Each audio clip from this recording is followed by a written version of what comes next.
Hi, I'm Hyun Park, the founder of Amalgam Insights, an industry analyst firm. And today we are unboxing the business value of augmented analytics.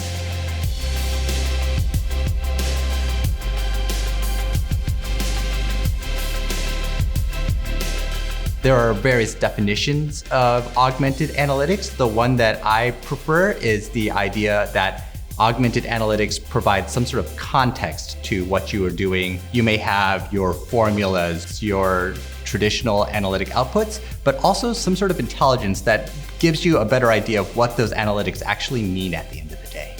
Augmented analytics has to become the new norm in business because we are looking for outcomes. Simply having a 3 or a 5 or a 7 is not meaningful to you. It's knowing what that means in terms of the person's talent or the output or the business outcome that comes into play.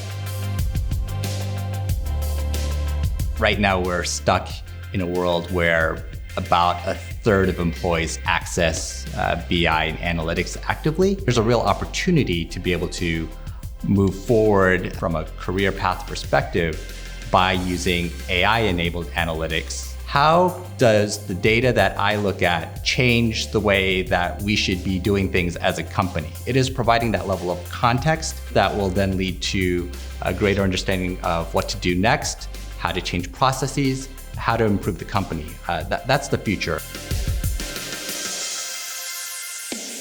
AI-infused analytics allows companies to make faster, more confident, and more contextualized decisions. Organizations need to understand how to best bring AI into their analytic environments, and rather than fight the future, need to work with the future.